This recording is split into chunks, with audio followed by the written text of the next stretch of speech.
Good morning. It's a tremendous pleasure to be here. And we've had a marvelous time getting lights set up. You would not believe the simplicity of putting lights on a person's face so you can get a camera view, and then having notes down in front of you in total darkness, trying to unravel what it is you were going to say. But they now have a light here and the light over there, and it works out beautifully.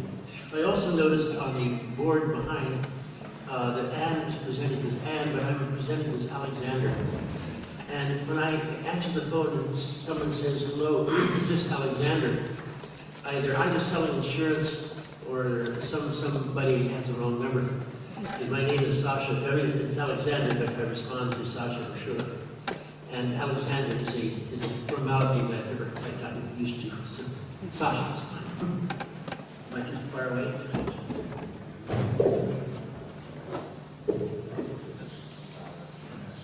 Oh, I speak a little louder for the translator. Okay. All right, I'll try that. Anyway, oops.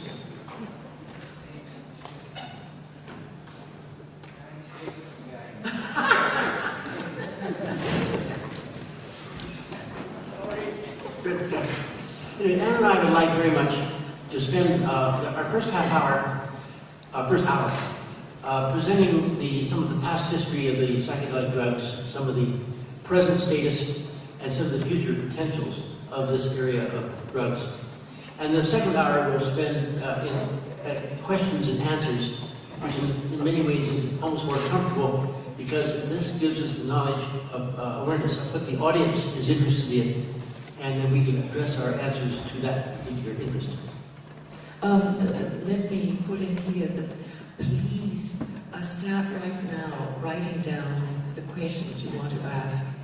Because remember, the worst thing is to get somebody to have the first question. Nobody wants to be the first one. So start writing them down now. Well, I'd like to introduce two people. You may very well know them both. The first one is a fellow by the name of Louis Levine, who was very early in the area of the pharmacology of mescaline, back somewhere in about 1920s or 1930s. And he used he wrote a book about the fantastica, about the different states of mind that are created by psychotropic states of mind created by drugs, such as excitantia, which is a status of excitement, of stimulation, and we have a lot of natural, plant, and synthetic compounds that play this role from nature, such things as cocaine. We had synthetic methamphetamine, amphetamine, stimulants in general, materials that produce a state of usually heart acceleration, of excitement, of alertness, a lack of sleepiness, and those people who are normally not too vital find these drugs to be extremely useful because they put them in an advanced capability state, which is their desire and not part of their natural doings. The disadvantage is that once you have found you can artificially generate this state, very often people wish to maintain that, and it does indeed disrupt a lot of the human pharmacology. Then he talked about the inebriating drugs and materials that put you out of the normal status but into one of a little bit of alcohol-like intoxication. There's alcohol, there's ether, chloroform. At that time, the use of chloroform as an intoxicant was quite popular. They had the term chlorophyllmania, in which people would drink chloroform to get that intoxicated state and then eventually go unconscious. And of course, the synthetics are plentiful in this general area. Then they had the sedating drugs and materials that caused you to go a little bit away from consciousness, and eventually lose consciousness entirely, the hypnotica, rather sedating, I should say. The opium, the sleeping pills that we now know of, and quite generally used pharmacologically. Also, he had what he called the hypnotica state, which was a state of, it has hypnosis, but in our current vocabulary, usually these would be drugs that would cause amnesia, cause you to lose awareness of where you are. We have this scopolamine atropine world that was talked about yesterday. Drugs that cause a loss of awareness of exactly what you are doing, where you are. datura, the henbane, the gypsum weed, the belladonna type drugs would fit in this category. And the active ingredient is scopolamine. The drugs that I want to talk about, and the reason I think many people are here, is what he called the fantastica. These are the psychedelic drugs, and they are the ones that are completely of greatest interest to me, and I think to a number of you. This is more or less the theme of this meeting. The second person is a person not as well known, a writer, Stephen Wolfram, who wrote a book called A New Kind of Science. And it's on the basis of my meeting with him and I was a co-lecturer on a stage with him in the little town of Camden, Maine, about 2 years ago, in which he got into a very interesting aspect of his style of understanding science, that anything that is creative, that is new, and will become increasingly in public and in individual intention, will grow, will change in an exponential way.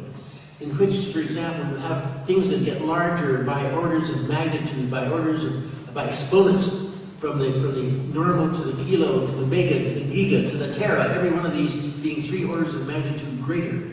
Or things on the other side that are as you get smaller and more multiplied and more finally divided, you have things that go down into the micro, into the nano, into the pico, to the femto, where everyone is getting smaller and smaller, and more of them, and more detailed.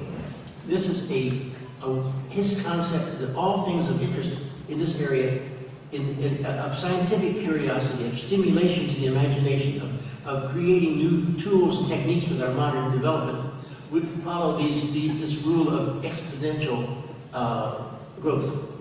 And indeed, I would like to do that because I believe the concept of a psychedelic drug fits this category, this concept of movement very, very well.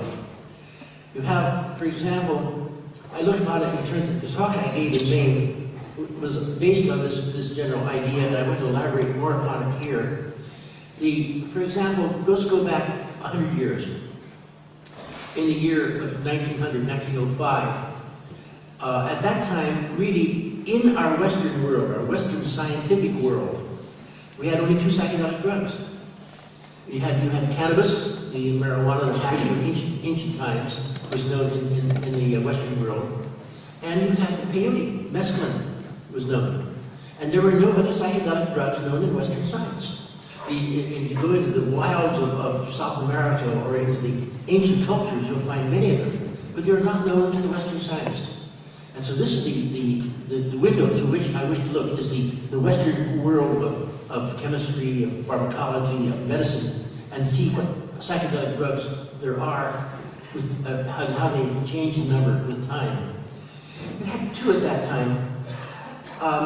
The marijuana structure of any of the active components of marijuana were totally unknown. They only knew them as the plant, as the extract, as the hashish, as the various aspects of that plant.